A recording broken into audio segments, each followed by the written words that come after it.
Baik, sahabat Difabel Bisa Berkarya, alhamdulillah tadi banyak sekali pembelajaran yang saya dapatkan dari seorang Kang Asep Abro. Pun tadi ketika di akhir segmen segmen 3, jadi ada momentum di mana ketika ada seorang menginfakkan uang yang ada di tabungannya, terus dimindsetkan atau diniatkan untuk kesembuhan ibunya. Alhamdulillah akhirnya ibunya sembuh. Jadi memang kesembuhan itu apa ya, jadi memang sedekah itu menyembuhkan ya Pak ya, salah satunya menyembuhkan, menolak bala, lalu mengkali lipatkan harta benda kita. Baik, selain itu apalagi Pak kira-kira yang wah ternyata luar biasa ya dengan sedekah ini gitu. Nah, ada juga yang kalau misalkan belum mengeluarkan sedekah ataupun zakat, ada yang merasa tidak enak seperti itu, gitu kan, di hati itu kayak mengganjal lah seperti itu, gitu. Setelah ya mindsetnya mereka ya, keyakinan mereka setelah mengeluarkan itu hatinya tenang lagi, seperti itulah, kurang lebih seperti itu. Oke, jadi sedekah itu termasuk menenangkan hati ya Pak? Betul. Masya Allah. Gitu. Masya Allah. Jadi memang teman-teman banyak sekali variabel-variabel yang akan kita temukan ketika kita menyedekahkan harta benda kita ya, walaupun mungkin nggak banyak tapi pasti ada saja balasan dari Allah Subhanahu Wa Taala untuk mengembalikan harta itu. Dan harta itu teman-teman harus ingat, harta itu adalah sebuah titipan dari Allah Subhanahu Wa Taala. Baik, Kang, mungkin bisa memberikan motivasi buat teman-teman disabilitas di luar sana bahwa Kang Asep yang saya lihat itu mampu bisa bekerja dan luar biasa di DT Peduli itu sebagai seseorang yang banyak didengar oleh teman-temannya. Itu seperti apa? Ya, baik untuk rekan-rekan, sahabat-sahabat difabel, jangan sampai putus asa atau putus harapan, tetap semangat, ikuti proses yang ada seperti itu. Insya Allah, Allah sudah memberikan jalan kepada kita dan sudah memberikan rezeki kepada kita seperti itu. Jadi harus tetap semangat, jangan sampai mengeluh seperti itu. Gitu mungkin untuk sahabat-sahabat sekalian. Baik teman-teman, jadi memang adalah momen yang sangat berharga ketika kita menjalani proses ya. Dan proses itu bukan hanya langsung menerima sebuah keberhasilan. Pasti proses itu lama seperti itu. Jadi jangan sampai mengeluh ataupun jangan sampai aduh itu lama-lama gitu kan, jangan sampai seperti itu. Kita nikmatin saja seperti itu. Nikmatin saja ya Pak ya. Jadi memang orang itu ngelihat memang ketika kita sudah sukses Pak. Betul. Ketika kita sudah sukses, ketika kita sudah di posisi yang enak lah. Tapi mereka melupakan bahwa kita tuh berproses. Ada proses nggak enak loh.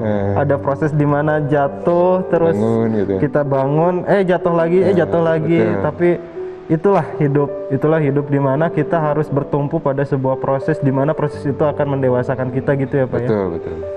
Baik, selain itu mungkin buat teman-teman di komunitas atau relawan mungkin bisa Bapak bantu buat berikan motivasi kepada mereka. Baik, untuk teman-teman relawan juga terus berbuat kebaikan untuk para masyarakat yang membutuhkan, jangan sampai kendor seperti itu. Ya mudah-mudahan para relawan diberikan kekuatan seperti itu dan dimudahkan dalam menjalani tugasnya seperti itu. Baik, luar biasa. Sebelum saya mengakhiri acara ini, saya ingin menginformasikan dulu terkait tadi yang saya singgung-singgung tentang literasi. Jadi di Indonesia itu, ini berdasarkan data dari BPS, di Indonesia itu 98% sudah bisa membaca dan sisa 2%. Memang terlihatnya sedikit ya 2%-nya itu, tapi 2% itu adalah sekitar 3,2 juta orang yang masih buta huruf Pak, masih sulit untuk membaca. Ya. Nah, cerita semalam dari seorang Reni, seorang disabilitas cerebral palsy, beliau seorang penulis juga. beliau menginformasikan bahwa beliau ingin membuat sebuah konsep taman baca di dekat lingkungannya. Kenapa?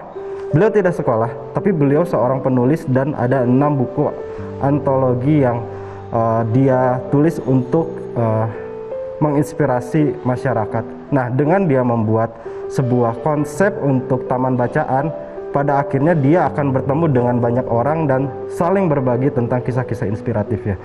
Maka baik teman-teman, mungkin teman-teman bisa langsung aja tune in tune in atau lihat di Instagram saya, bisa DM ke Instagram saya @lugibasuki atas nama Lugi Basuki Esos, sarjana sosial.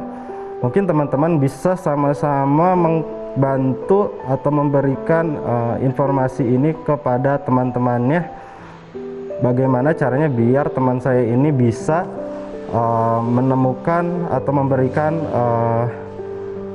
impiannya untuk bisa membuat taman bacaan gitu. Baik, Bapak terkait ini Pak, terkait teman-teman disabilitas yang sedang berjuang nih, kira-kira ada peluang nggak Pak untuk dipekerjakan di tempat Bapak gitu? Oh gitu. Baik, kalau peluang itu ada aja Kang ya untuk di DT itu. Kan bahkan guru kita pun Agim itu memberikan slot lah, kalau nggak salah itu 10% ya dari 10% ya? Dari Masya Allah. dari Pekerja DT? Betul, seperti itu. Bahwa disabilitas. Seperti itu. Ya mudah-mudahan kalaupun teman-teman ada rezekinya ya mungkin bisa bergabung ke DT Peduli. Ya makanya itu jangan sampai bosan-bosan untuk berproses seperti itu gitu Kang. Ya segala sesuatu pun harus ada prosesnya seperti itu. Tidak ujug-ujug bim salah bim gitu kan, seperti itu langsung jadi gitu kan, seperti itu. Gitu Kang.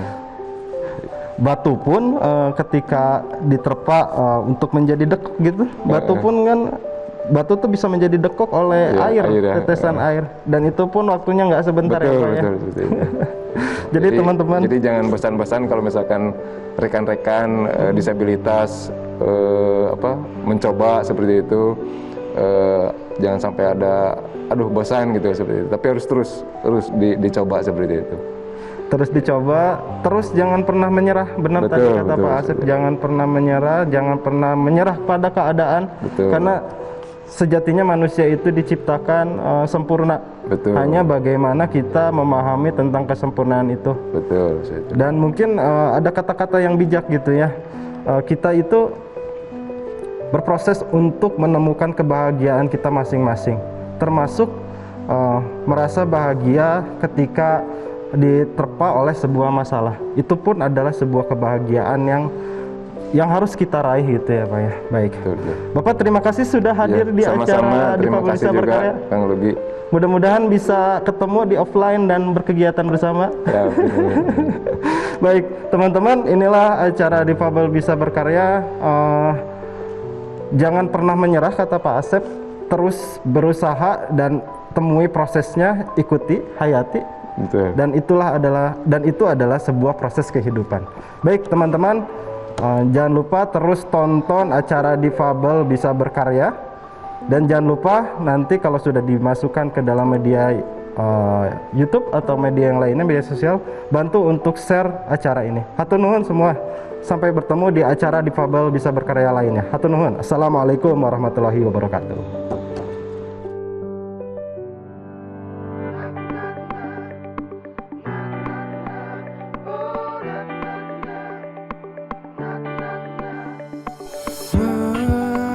Mentari bersih